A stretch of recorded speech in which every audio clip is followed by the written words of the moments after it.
السلام علیکم، امید ہے آپ خیریت سے ہوں گے۔ جس طرح ہم نے سیشنز کا سلسلہ شروع کیا ہے تو ہم سپوز کرتے ہیں کہ آپ نے بی ایس کر لیا ہے کسی بھی فیلڈ کے اندر، فزکس ہو، کمپیوٹر سائنس ہو۔ آگے آپ کے پاس کیا اپرچونٹیز ہے، ہائر اسٹڈیز کو کیسے آگے کنٹینیو کیا جائے۔ پہلا سوال جو بہت کامن کیا جاتا ہے کہ جی میرا جی پی اے 3 ہے، اوپر ہے یا 3 سے نیچے ہے، تو میرے حوالے سے کیا میرے کریئر یہاں پہ ختم ہو گیا کیونکہ میرا جی پی اے 3 سے کم ہے، یا میرے پاس کوئی آپشنز ہیں آگے جانے کے۔ تو اس سوال کا جواب بہت آسان ہے اور کامن آبزرویشن ہے ہماری، کہ اگر کوئی بندہ جتنا اس کا بہترین جی پی اے ہوتا ہے، جتنا اس کا جو ہے پیچھے ٹریک ریکارڈ بہت اچھا ہوتا ہے،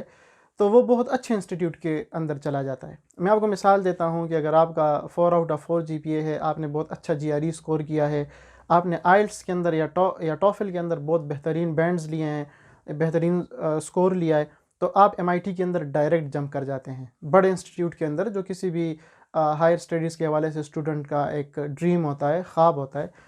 تو وہ آپ اچیو کر پائیں گے۔ لیکن اگر آپ اس ٹاپ 5% بہترین گریڈز والے لوگوں کے بیچ آپ کا شمار نہیں ہوتا، تو ایسا نہیں ہے کہ آپ کے لیے دنیا ختم ہو گئی ہے۔ یہ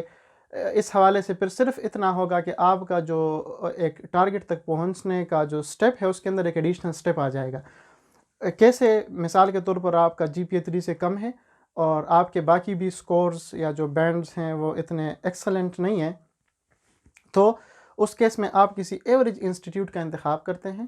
اس انسٹیٹیوٹ کے اندر آپ انٹری کرتے ہیں، وہاں پر آپ اس انسٹیٹیوٹس کو ایز اے انٹرمیڈیٹ سٹیپ بنا کے وہاں پر آپ سٹرگل کرتے ہیں، اپنے گریڈز بہتر کرنے کی کوشش کرتے ہیں، اپنی سکلز بہتر کرنے کی کوشش کرتے ہیں، اور سائیڈ وائز آپ جتنی بھی ریکوائرمنٹس ہے آپ کے فائنل ٹارگٹ تک پہنچنے کے اندر، جی آر ای اسکور ہو گیا یا انگلش کا اسکور ہو گیا یا باقی جتنی بھی ریکوائرمنٹس ہیں، اسپیکنگ سکلز ہو گئیں یا رائٹنگ سکلز ہو گئیں، ٹیکنیکل رائٹنگ ہو گئی، اس کو آپ امپروو کر کے آپ وہاں سے پھر اگلے ہائیسٹ لیول پہ جمپ کرتے ہیں۔ تو صرف فرق اتنا ہوتا ہے کہ آپ کو ڈائریکٹ مثال کے طور پر آپ کو ایم آئی ٹی پہ ڈائریکٹ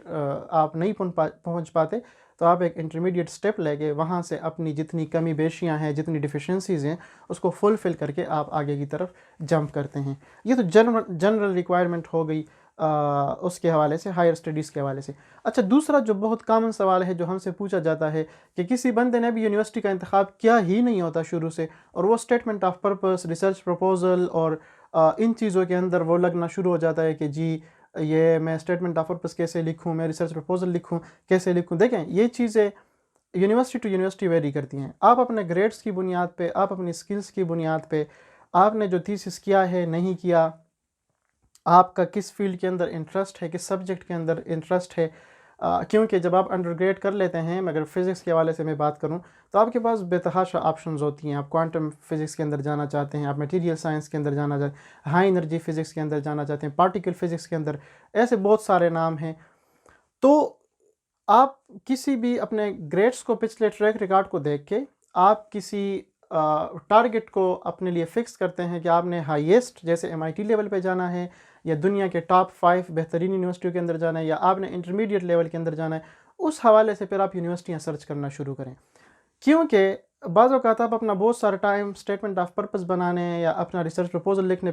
کے اندر صرف کر دیتے ہیں، بعد میں آپ کو پتہ چلتا ہے کہ یہ تو ریکوائرمنٹ ہی نہیں تھی، یا آپ کو جس ریسرچ فیلڈ کے اندر داخلہ ملا ہے وہ اس سے بالکل الگ ہے جو پچھلے آپ نے ریسرچ پروپوزل لکھے ہیں۔ تو اس لیے میں سمجھتا ہوں کہ امپورٹنٹ سٹیپ یہ ہے کہ آپ اپنے لیے ٹارگٹ سیٹ کریں، کنٹری کا انتخاب کریں، آپ یونیورسٹی سرچ کریں، اور آپ دیکھیں کہ آپ کا جو اس یونیورسٹی کے حوالے سے یا اس ڈپارٹمنٹ کے حوالے سے جو ریکوائرمنٹس ہیں وہ کیا ہیں، اور پھر اس کے مطابق آپ اپنی تیاری سٹریم لائن کریں، تو آپ کا ٹائم سیو ہوگا، آپ کا ایڈیشنل سٹریس کم ہو جائے گا، اور دوسرا آپ کی جو ایفرٹس ہیں، ٹائم یوٹیلائزیشن ہے، وہ ایک پراپر ٹریک کے اندر لگ جائے گی، کوئی رینڈم طریقے سے آپ کی کوئی تیاری نہیں ہوگی۔ یہ ہو گیا۔ اب میں تھوڑا سا یہ جنرل جو کویسچنز عام طور پر کنسرنز ہوتے ہیں، یہ تو اس حوالے سے ہو گیا۔ اچھا، فزکس کے حوالے سے اسٹوڈنٹس ہم سے اکثر پوچھتے ہیں کہ جی ہمیں بہت کنفیوژن ہے، ہم جب ایم ایس کے اندر جاتے ہیں، ایون اگر ہم ابراڈ نہیں بھی جاتے، پاکستان کے اندر کسی یونیورسٹی کے اندر جاتے ہیں، تو وہاں پر ہمیں کورس ورک جب ختم ہو جاتا ہے 1 سال بعد 2 سیمسٹر، تو اس کے بعد ہمیں یہ ڈیسائیڈ کرنا ہوتا ہے کہ جی ہمیں کس ریسرچ فیلڈ کے اندر جانا ہے۔ تو دیکھیں، یہ مکمل طور پر آپ کے تھیوریٹیکل بیک گراؤنڈ کے اوپر ڈیپینڈنٹ ہے، یہ اس بات کے اوپر ڈیپینڈنٹ ہے کہ آپ کا انٹرسٹ کس طرف ہے۔ پھر ہاں آپ کا ایک مثال کے طور پر آپ کا میٹیریل سائنس کے اندر انٹرسٹ ہے، وہاں پر آپ کے پاس دو راستے ہوتے ہیں. ایک تھیوریٹیکل چیزیں ہوتی ہیں کہ اگر آپ تھیوریٹیکل سائٹ پہ ریسرچ کرنا چاہتے ہیں. تھیوریٹیکل سے میری مراد یہ ہے کہ آپ ایکسپیریمنٹس نہیں کرتے ہیں، آپ اکوپمنٹس یوٹیلائز نہیں کرتے، آپ میٹیریلس کے اوپر کام نہیں کرتے، آپ فزیکل ایسی کوئی ایکسپیریمنٹس یا تجربے نہیں کرتے، بلکہ رادر آپ کے پاس ایک کمپیوٹر ہوتا ہے یا ایک سرور ہوتا ہے اور اس کے اندر آپ کوئی سیمولیشن ٹول یا سافٹ ویئر ڈاؤن لوڈ کر کے اس میں سے آپ اپنی جو مطلوبہ ریسرچ ہے سیمولیٹ کر رہے ہوتے ہیں اور تھیوریٹیکل اسٹڈی کر رہے ہوتے ہیں. آپ کو اس کے اندر ایک لیپ ٹاپ کی ضرورت ہوتی ہے، ایک سافٹ ویئر کی ضرورت ہوتی ہے، اور پھر آپ کے پاس جو ڈیٹا آتا ہے اس کی سائنٹیفک ڈسکشن کی ضرورت ہوتی ہے. دس از تھیوریٹیکل سائڈ، یہ تھیوریٹیکل سائڈ ہے ریسرچ کی. دوسرا ایکسپیریمنٹل ہے کہ آپ لیب کے اندر جاتے ہیں، آپ ایکسپیریمنٹس کرتے ہیں اور پھر اس ایکسپیریمنٹ سے آپ کے پاس جو ڈیٹا آتا ہے اس کو آپ انالائز کرتے ہیں. یہ ایکسپیریمنٹل ہیں. تو عام طور پر اسٹوڈنٹ نے ان دو میں سے ایک کا انتخاب کرنا ہوتا ہے. اب کس کا انتخاب کریں؟ اس کے اندر بہت ساری چیزیں ہیں. ایک تو یہ ہے کہ اگر آپ نے ملک سے باہر ہی رہنا ہے تو پھر تو آپ ایکسپیریمنٹل سائٹ پہ بھی جائیں تو کوئی ایشو نہیں ہے. آپ اس کے اندر، میں کہنے کا میرا مقصد یہ ہے کہ اس کے اندر آپ اپنے فریم آف ریفرنس کو دیکھتے ہیں، اپنی سرکمسٹانسز کو دیکھتے ہیں کہ آپ اگر ان کیس پاکستان کے اندر آگے رہنا چاہتے ہیں تو دیکھیں کہ آپ کی ریسرچ سے ریلیٹڈ پاکستان کے اندر کتنی اپرچونٹیز ہیں. آیا آپ ان اپرچونٹیز کو استعمال کر کے ریسرچ کریں گے، یا اگر یہ اپرچونٹیز یا یہ جو اکوپمنٹس ہیں یا یہ جو لیبارٹریز ہیں یہ پاکستان کے اندر نہیں ہیں، تو کیا آپ اس لیول پہ اس کو سیکھنا چاہتے ہیں کہ آپ اس کا آغاز بذات خود اپنی ذات سے کریں، کہ آپ کہیں کہ جی یہ لیبز نہیں ہے تو میں اس کو شروع کروں گا؟ تو اگر تو آپ کی اپروچ یہ ہے اور آپ کی سچویشن یہ ہے کہ آپ خود اس کے اندر انیشیٹو لینا چاہتے ہیں، تو پھر تو آپ انٹرسٹ پہ جائیں. بے شک آپ بے شک ایکسپیریمنٹل پہ جائیں، تھیوریٹیکل پہ جائیں، کیونکہ آپ خود ایک انٹرپرینور بننا چاہتے ہیں، آپ خود اس چیز کا آغاز کرنا چاہتے ہیں، تو اس کے اندر یہ چیز اتنی میٹر نہیں کرتی. لیکن اگر آپ کا ریسرچ کو جس طرح آپ الفاظ کہیں کہ یہ جو ہے یہ عیاشی والا کام ہے، اس کے اندر بڑا پیسہ لگتا ہے، بڑے فنڈز چاہیے ہوتے ہیں لیب اسٹیبلش کرنے کے اندر، تو اس میں پھر تھوڑا سا آپ نے انتخاب کرنا ہوتا ہے کہ اگر آپ پاکستان میں کرنا چاہتے ہیں اور لیبز نہیں ہے تو پھر آپ تھیوریٹیکل سائٹ پہ جائیں، کیونکہ اس میں آپ کو لیب کی ضرورت نہیں ہوتی، لیپ ٹاپ چاہیے ہوتا ہے، سرور چاہیے ہوتا ہے اگر آپ کو اس تک ایکسیس ہے. اور بعض اوقات اس کے اندر بھی چیلنجز ہوتے ہیں کیونکہ بعض سافٹ ویئر پیڈ ہوتے ہیں اور اس کی جو فیس ہوتی ہے یا خریدنے کا جو کاسٹ ہوتا ہے وہ بہت زیادہ ہوتا ہے، تو وہ بھی ہم بعض اوقات نہیں کر پاتے. لیکن پھر بھی آپ اس کو چھوٹے لیول پہ ایسے سافٹ ویئرز ہوتے ہیں کہ جس کے اندر آپ اپنی ضروریات، اپنا سروائیول کر سکتے ہیں. تو کہنے کا مقصد یہ تھا کنکلوڈ کرنے کا کہ آپ کے پاس دو راستے ہوتے ہیں، تھیوریٹیکل اور ایکسپیریمنٹل. دوسری اس کے اندر اہم بات ہائر اسٹڈیز کے اندر کہ آج کل لوگ نمبر گیم کے اوپر بڑا فوکس کرتے ہیں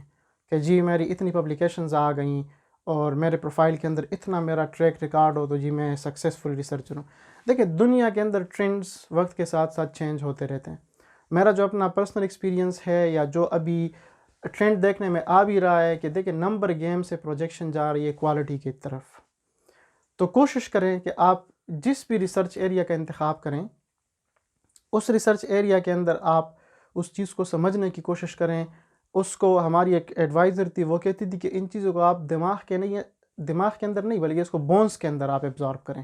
مطلب اس کو آپ ایسے سمجھیں کہ بالکل آپ کو ریسرچ کی کچھ چیزیں بالکل فنگر ٹپس پہ ہو اور اس کے اوپر آگے آپ اپنی ریسرچ کی مہارت کڑی کر سکیں. تو اس کے اندر دوسری امپورٹنٹ چیز کہ جو کوالٹی آف ایجوکیشن کے اندر بھی ہم نے ڈسکس کی تھی، وہی چیز ادھر بھی امپلیمنٹ ہوتی ہے کہ کوالٹی آف ریسرچ، کہ آپ کوشش کریں کہ نمبر گیم جو ہے اس کے حوالے سے بھی آپ کم از کم اس تھریشولڈ تک پہنچیں جو اس کی منیمم ریکوائرمنٹس ہے، لیکن آپ کا فوکس ہمیشہ کوالٹی پہ ہو، کیونکہ اب دنیا